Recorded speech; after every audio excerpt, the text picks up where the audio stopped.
Hello everyone and welcome to the lecture on AWS Web Application Firewall, AWS WAF. So this lecture will contain all these topics. What is AWS WAF? How request evaluation actually works?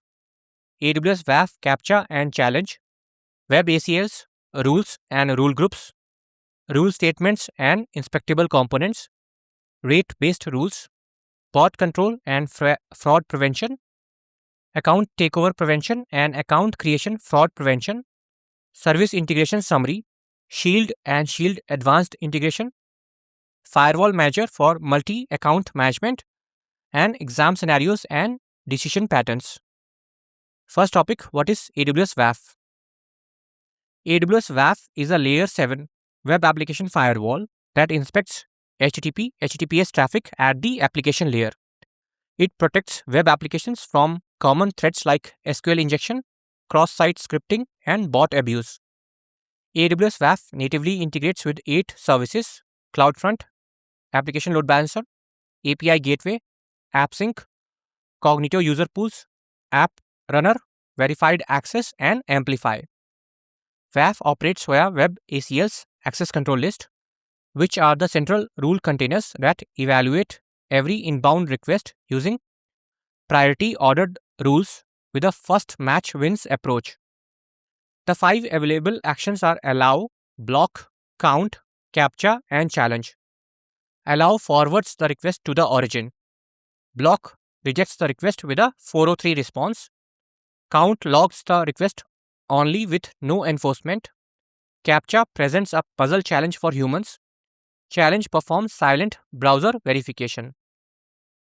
Second topic, how request evaluation actually works. The request flow starts with the client when the client sends an HTTPS request to a WAF protected resource.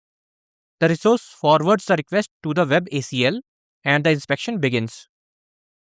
Rules are evaluated in numeric priority order, where the lowest number runs first. For example, priority 0 runs before priority 1 and priority 1 runs before priority 100. Priority values must be unique for each rule, but they do not need to be consecutive numbers. For each rule, WAF performs a statement check where it matches their request against the rule's inspection criteria. When a match occurs, the rule's configured action determines what happens next. Terminating actions are allow and block. These actions stop the evaluation immediately and become the final disposition of the request. Non-terminating actions include count. Count logs the match but continues evaluation through the remaining rules. Captcha and challenge are conditional actions. If the client has a valid token, the action behaves like count, which is non-terminating. If there is no token, the action behaves like a block, which is terminating, and returns a captcha puzzle or a silent challenge to the client. If no rule produces a terminating action after full evaluation, the web ACL default action applies. The default action is configured as either allow or block. The most common configuration is default allow, where you block known bad traffic using specific rules. Use default block for restricted sites where only permitted traffic passes through. Here is a summary table of all 5 WAF actions. First one is allow. This is the terminating action that forwards the request to the resource. There is no default HTTP response. Next one, block. This is the terminating action that stops the request. The default HTTP response is 403 forbidden, which is customizable. Next one, count. This is a non-terminating action that logs the match and continues evaluation. There is no default HTTP response. Next one, captcha. This is a conditional action. With a valid token, it acts like a count. With no token, it presents an interactive puzzle. The default HTTP response is 405. And lastly, challenge. This is a conditional action. With a valid token, it acts like a count, and with no token, it runs a silent JavaScript challenge. The default HTTP response is 202. Third topic, AWS WAF CAPTCHA and challenge. So both CAPTCHA and challenge generate encrypted tokens stored as AWS WAF token cookie. Tokens have a configurable immunity time, which is default 5 minutes. It is set at the web ACL or at the rule level. Both require HTTPS endpoints and work best with get text/HTML request.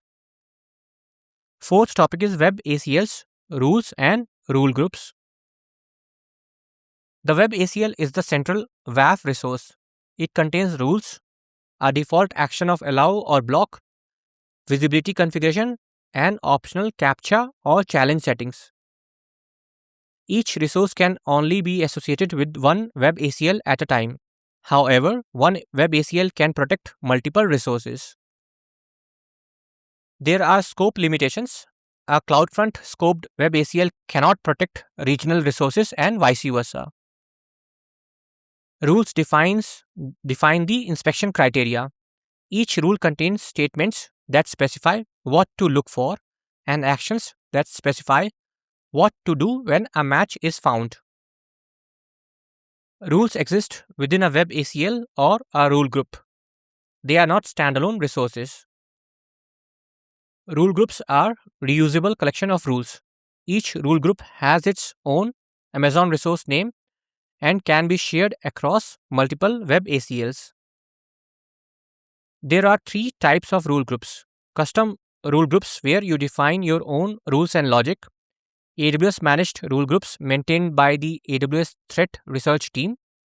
And AWS Marketplace rule groups provided by third-party vendors. Fifth topic, rule statements and inspectable components. There are 10 statement types in WAF. They are divided into 8 match statements and 2 attack detection statements. Statements can be combined with and, or, and not logic. First one, string match or byte match, searches for specific strings in request fields. Next one, regex match, matches a single regular expression against the request. Third, regex pattern set, reference match, matches against a reusable set of regular expressions. Next one, size constraint, checks if a request component exceeds or falls below a size threshold. Geo match matches request by country of origin using ISO 3166 codes. It automatically adds country and region labels to all inspected requests, regardless of whether the rule matches. IP set match matches against the CIDR ranges in a reusable IP set that supports up to 10,000 entries. SQLi match detects SQL injection patterns in the request. This is an attack detection statement. Cross-site scripting match detects cross-site scripting patterns in the request, and this is also an attack detection statement. Label match matches labels that were added by prior rules during the evaluation process. Rate-based statements count requests per aggregation key over a configurable time window. It is used to detect and block high-volume traffic from a single source.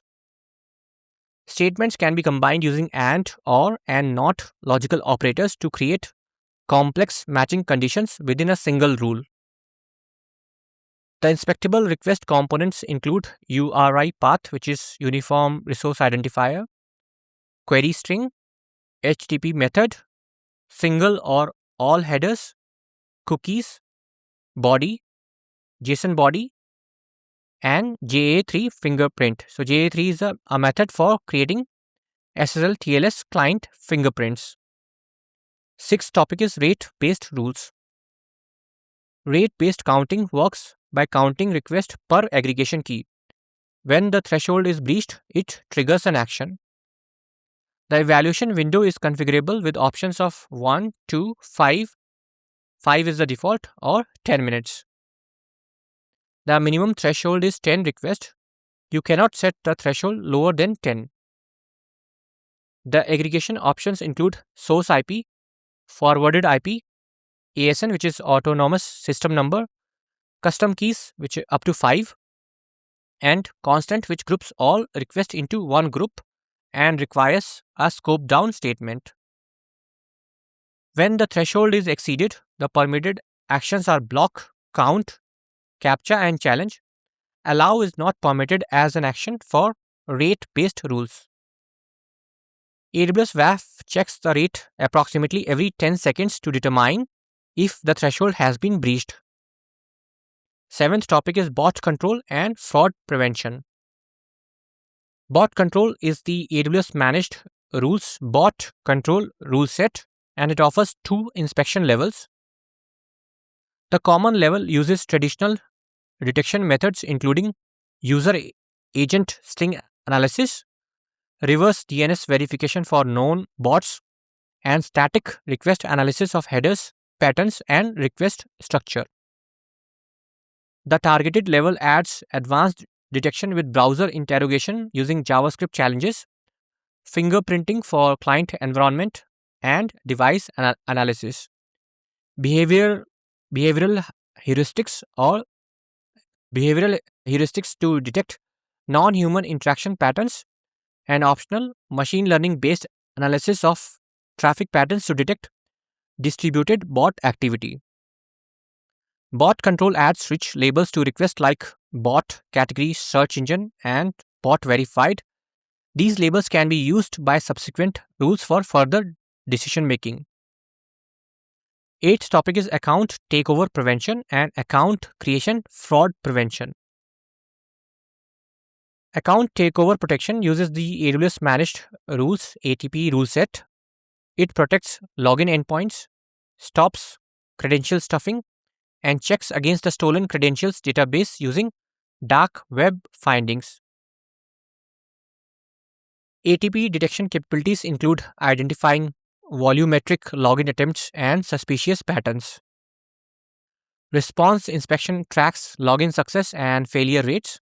This feature is available only for CloudFront distributions. ATP and account creation fraud prevention are not available for Cognito user pools. Cognito does not support both ATP or ASFP rule sets. Account creation fraud prevention uses the AWS managed rules ASFP rule set. It protects sign-up pages, prevents fake account creation by blocked, automated, or bot-driven signups, and performs behavioral analysis with fraud risk scoring. Again, ASFP is also unavailable for Cognito user pools, just like ATP. Ninth topic is service integration summary. So first one, we have CloudFront, and this is protected by WAF. CloudFront, which has a global scope, it lives in US East 1 region, and WAF gives the body inspection limit, which is 16 KB kilobyte default, and you can go up to 64 kilobyte. So AWS WAF protected resources divided into their two type, like global scope, which is US East 1, and regional scope, which is same region as the resource. Global scope includes CloudFront and AWS Amplify. Regional scope includes Application Load Balancer, API Gateway, AppSync, Cognito User Pools, App Runner, and Verified Access. Services not supported by WAF include Network Load Balancer, EC2 directly, and Classic Load Balancer, and API Gateway, HTTP, WebSocket API. So API Gateway, only REST APIs are supported. So CloudFront I just talked about. Next one we have Application Load Balancer. This is regional scope. Body inspection limit is 8 kilobyte fixed. Then API Gateway REST API, again regional scope. Body inspection limit is 16 kilobyte default, can go up to 64 kilobyte. AppSync regional scope, body inspection limit is 8 kilobyte fixed. Cognito user pools regional scope, body inspection limit is 16 kilobyte default up to 64 kilobyte. App Runner regional scope, body inspection limit is 16 kilobyte default and can go up to 64 kilobyte. Then Verified Access regional scope, body inspection limit is 16 kilobyte default, can go up to 64 KB. Amplify, this is global scope, but global scope means it is only available in US East 1. So it uses CloudFront body inspection limit since Amplify uses CloudFront scope. 10th topic is Shield and Shield Advanced Integration. Shield standard is automatic, free, and provides Layer 3 and Layer 4 distributed denial of service protection for all AWS customers. It is enabled by default and no action is needed. Shield Advanced deeply integrates with WAF. It covers standard WAF cost for protected resources, provides 24/7 Shield response team access, places WAF rules on your behalf, and enables automatic application layer DDoS mitigation, which is distributed denial of service attack. Shield Advanced creates a Shield mitigation rule group in your associated web ACL. This rule group consumes 150 web ACL capacity units. So this is a measurement for how much WAF you are using.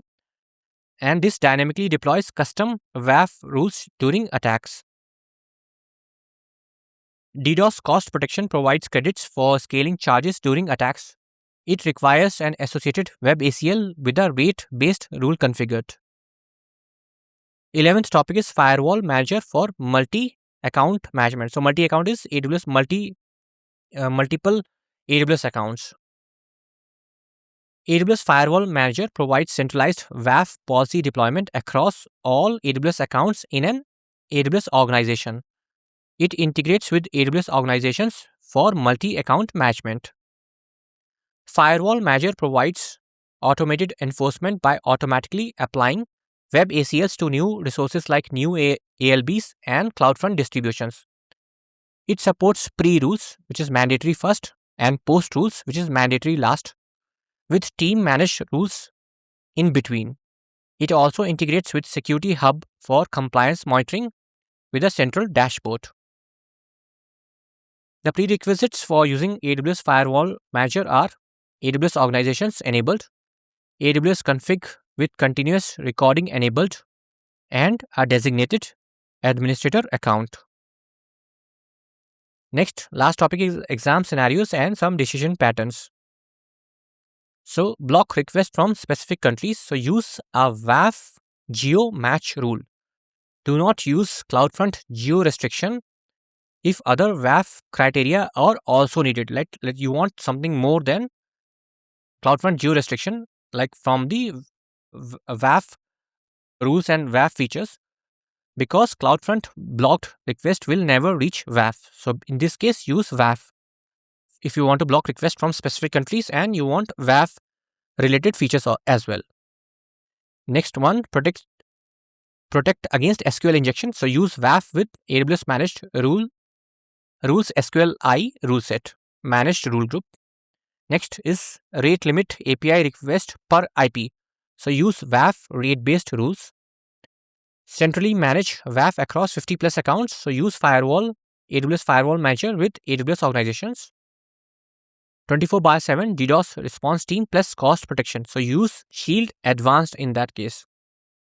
Inspect non-HTTP VPC traffic or block outbound malicious domains. So in this case, use AWS Network Firewall for intrusion detection system or intrusion prevention system and domain filtering. Next, detect credential stuffing on login page. So use WAF account takeover prevention. Analyze WAF logs for threat patterns. So you can use SC combined with Amazon Athena to query and analyze WAF logs. Automatic Layer 7 DDoS mitigation. So use Shield Advanced, which auto creates WAF rules during attacks. Block IPs at subnet level. So in this case, use Network Access Control List, which support explicit deny rules at the subnet level. And that's all. Thanks for watching.